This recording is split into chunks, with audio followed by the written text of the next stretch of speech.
आशीर्वाद वीर को मैं दूंगा जो हमारे बाबू मंसूरियाद्दीन पासी जी हैं, जो हमारे समाज को आज़ाद करके चले गए। अभी 2 तारीख को उनका जो है जन्मदिन मनाया गया बड़े हर्षोल्लास से। और आने वाला समय जितने हमारे पूर्वज हैं, हमारा सब एक ही बात कहता हूँ कि जो इस समाज का अगर इतिहास नहीं, वह समाज का कोई तत्व नहीं। तो हमारे समाज का इतिहास जो है उसको जगाने के लिए मैं पूरे देश के जितने पासी हैं सबसे यही निवेदन करूंगा कि अपने समाज के इतिहास को जगाइए। हमको अब तक महाराणा प्रताप को पढ़ाया गया, हमको झांसी की रानी को पढ़ाया गया, हमको गया इन लोगों को बादशाहों को पढ़ाया गया, लेकिन हमारे समाज के महाराजाओं को नहीं पढ़ाया गया। महाराजा सुहेलदेव पासी और महाराजा जो है बिजली पासी, सातन पासी, वीरांगना उदा देवी, इन लोगों के इतिहासों को अगर आगे ले जाना है तो हमारे समाज को आगे जो है आना पड़ेगा और बढ़ चढ़ करके हिस्सा लेना पड़ेगा। सर 16 नवंबर को वीरांगना उदा देवी का शहादत दिवस है, उसके बारे में आप क्या कहेंगे? 16 नवंबर को शहादत दिवस जो है पूरे आजमगढ़ के पासी स्वजाति बंधुओं से मेरा निवेदन है कि सगड़ी विधानसभा अंतर्गत हरैया ब्लॉक के अंतर्गत कार्यक्रम डिसाइड लिया जा रहा है। गांव-गांव चलकर विचार लिया जा रहा है। जैसे ही समय क्लियर होता है हम क्लियर कर देंगे कि कार्यक्रम 16 नवंबर का शहादत दिवस कहाँ मनाया जाएगा। सर आप अपनी टीम का जरा नाम बता दीजिए, अपने मंच का। हमारे जो है मंच का नाम है स्वाभिमान पासी स्वाभिमान एकता मंच। हमारे जो है पासी समाज के संगठन का नाम है स्वाभिमान पासी एकता मंच। बहुत बहुत धन्यवाद सर।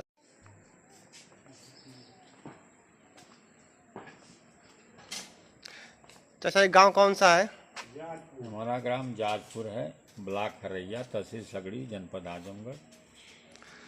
तो जो एक पहलू चला है पासी को एक करो जी, तो 16 नवंबर को वीरांगना उदा देवी का शहादत दिवस है, जी उसके पर्पज से मीटिंग बुलाई गई थी। जी, तो क्या आप लोग उसमें सम्मिलित होने के लिए तैयार हैं? बिल्कुल तैयार हैं। पहले तो हमें बताना है कि उदा देवी कौन थी। जी हमारे समाज में कितने लोग 90% लोगों को तो पता ही नहीं कि उदा देवी कौन है। जी उदा देवी कौन है इसके बारे में न हम यहीं बताए हैं, न कहीं बताएंगे। अगर नहीं बताएंगे तो उदा देवी को हमारे समाज जानेगा नहीं। जी बिल्कुल।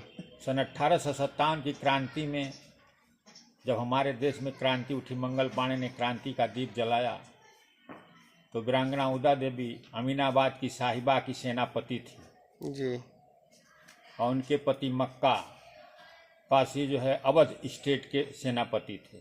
जी जब अवध स्टेट के सेनापति को अंग्रेजों ने मार दिया तो उदा देवी को पता चला कि मेरे पति को तो मार दी, तो अपने जो उनकी अध्यक्षा थे उनसे कहीं कि मैं तो अब लड़ाई दूसरे लड़ने जा रही हूँ, तो किसी को बताई नहीं।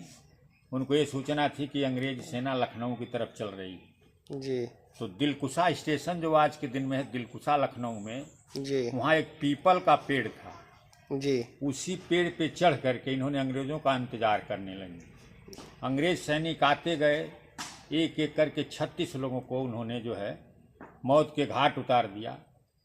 जब 36 अंग्रेज मर गए नीचे, तो उसका सेनापति जो देखा अंग्रेजों का कि कौन है, उसने बहुत सर्च किया तो देखा कि पेड़ पे है। उसका एक सिपाही पेड़ पे निशाना लगाया और वीरांगना उदा देवी को मार दिया। वहीं वो शहीद होकर गिरी नीचे। जब तो उसका सेनापति कहा कि इस वीरांगना को मारना नहीं चाहता, उसने प्रणाम किया और यहाँ की मिट्टी को, वहीं की मिट्टी को उठा के लंदन ले गया और आज भी अपने संग्रहालय में रखा है कि वहाँ की वीरांगना जब इतनी जो है कर्मठ और इतनी शक्तिशाली थी तो उस देश में और कितने लोग होंगे। तो ये उनकी कहानी इतनी है। उजरिया गांव की रहने वाली थी लखनऊ में और बहुत ही वीर थी। हमारी बताया ना पहले कि मार्शल बिरादरी हमारी रही है, शुरू से ही लड़ाके थे, सेनाध्यक्ष थे जी जी सेनाओं के। लेकिन उसको 1036 से लेकर 1436 तक उस इतिहास को जो मिटा दिया गया।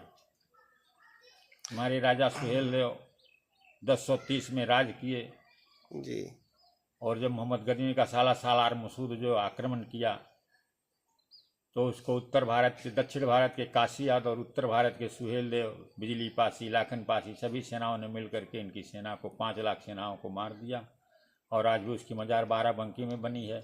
वही एक ऐसा पासी समाज जिंदाबाद, पासी समाज जिंदाबाद, वीरांगा उदा देवी अमर रहे, वीरांगा उदा देवी अमर रहे। सर ये बताया जाता है जी। कि मुगलों को भगाने का कार्य सबसे अधिक पासियों ने किया था देखिए और अंग्रेजों को भी भगाने में सबसे अधिक योगदान पासियों का है। और ख़ास तौर से कुछ महिलाओं भी ऐसी थी कि जो अपने जान पर खेलकर पूरे समाज की भी रक्षा की थी। क्या ये कहाँ तक सत्य है? बिल्कुल 100% सत्य है। महारानी लक्ष्मीबाई की गाथा को आप गाते हैं कि खूब लड़ी मर्दानी और तो झांसी वाली रानी थी। जब उन्हें पता चला कि हमारे तरफ अंग्रेज आक्रमण कर दिए तो उनके सेनापति थी झलकारी देवी, जी जो हमारे ही कास्ट की थी, 80 कास्ट की थी। और झलकारी देवी ने लक्ष्मीबाई का रूप बना लिया। उनके बच्चे को अपने पीठ पे बांध करके अंग्रेजों के साथ झूम करके लड़ी और शहीद हो गई।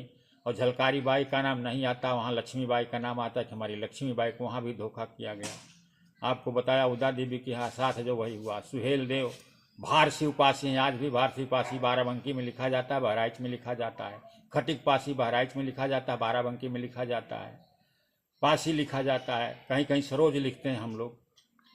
तो इतिहास हमारा 10 से 30 से 14 से 30 तक दफना दिया गया, उसको कोई पूछा ही नहीं। लिखने वाले ब्राह्मण थे, मुस्लिम के जो सलाहकार थे, अंग्रेजों के दलाल थे, तो अपनी गाथा उसमें जोड़ दिए। हमारी गाथा को कोई सुना ही नहीं। हमें 1871 में जराइम पेशा की 200 जातियों को बना दिया गया कि जराइम पेशे की बिरादरी, जिसमें 5 बिरादरी बहुत ही कट्टर थी, पासी, कबतरनी नट, बहेलिया, कंजड़, भातू। ये अति दयनीय स्थिति में इतनी लड़ाई लड़े तो अंग्रेजों के दांत खट्टा कर दिए। तो अंग्रेजों ने कहा कि इन बिरादरी को इतनी निर्दयता से कुचल लो कि ये 7 पुश्त तक न उभर पाएं। फिर 1871 में जराइम एक्ट में हम लोग हो गए। और जराइम एक्ट में मजबूरी थी बाबा साहब की। सन 1947 में जब हमारा देश हुआ तो हमारी मात्र 2 बिरादरी शेड्यूल कास्ट की जो है आरक्षण की लाभ पाई।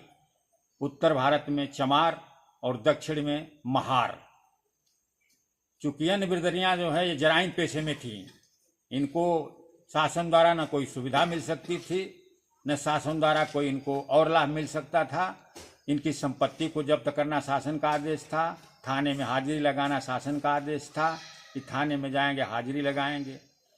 1952 में बाबा मसूरियादीन जो है इसकी पहल किए, बाबा साहब से बताए तो बाबा साहब ने कहा कि जब तक जराइम पेशा खत्म नहीं होगा तब तक इन्हें आरक्षण में नहीं लाया जा सकता 200 जातियों। 1956 में जो है 1952 में जराइम पेशा एक्ट खत्म हुआ। 1956 में संविधान में आरक्षण की व्यवस्था की गई। 1967 में हम लोगों को 20 साल बाद जो है 80 में हम लोगों को अदर 80 को मिला और बैकवर्ड को 1990 में मिला। 1990 में बैकवर्ड को मिला तो 1995 में माननीय मुलायम सिंह यादव जब मुख्यमंत्री हुए तब उनका आरक्षण लागू हुआ। इसलिए आरक्षण में हम 20 साल पीछे 80 अदर 80 से चल रहे हैं। और जो हम 20 साल में चल रहे हैं अभी आपको निर्णय न्यायालय का तत्काल आया होगा कि आरक्षण में आरक्षण वर्गीकरण जी हमें 21% आरक्षण मिलता है, जिसमें 18% आरक्षण शुद्ध रूप से हमारे चमार भाई को मिलता है और 3% अदर 80 को मिलता है। उसी का वर्गीकरण करने के लिए जिसकी भागीदारी क्लेमर जितने लोग हैं उनको निकाल करके आरक्षण में सबको बराबर का हिस्सा दिया जाए। सर ये मीटिंग जो बुलाई गई थी जी अपने पासी समाजों की, जी जी तो इसमें यह उद्देश्य था कि पासी समाज को एकजुटता किया जाए। जी जी तो कहाँ तक पासी समाज एकजुट हो सकता है? क्या आपको लगता है पासी समाज एकजुट हो सकता है? 100% हो सकता है, क्योंकि जगाने वाली बिरादरी को जगाया नहीं जाता है, ये जगी हुई है। कुछ दिन पहले सर चुनाव था लोकसभा का, उसमें दिनेश पासी जो यहाँ की दावेदारी किए थे, उन्होंने ये आगाज किया था कि पूरे आजमगढ़ में, लोकसभा आजमगढ़ में 2,40,000 वोट है सिर्फ पासी बिरादरियों का। तो क्या लगता है कि 2,40,000 पासी एक तरफा हो जाएंगे कि नहीं हो पाएंगे? 2,40,000 में 2 लाख तो अपने अधिकार को जान रहे हैं, 40,000 नहीं जान रहे हैं जो सगरी क्षेत्र में बसे हैं। 2 लाख कैलकुलेशन में आपके आजमगढ़ में हैं, 2 लाख तो आपके आजमगढ़ के हैं, लेकिन 40,000 जो आप जोड़ रहे हैं जी। हमारी कॉन्स्टिट्यूंसी में 40,000 पासी हैं जो अपने अधिकार और हक को नहीं जानते कि कहाँ हमारा हक है कहाँ हम हैं। क्या आपको एक जानकारी है? ये जानकारी ऐसी है कि अब पूरे पार्टियों को, बड़ी बड़ी पार्टियां, अब ऐसा उनको लगता है कि पासी समाज एकजुट हो चुका है।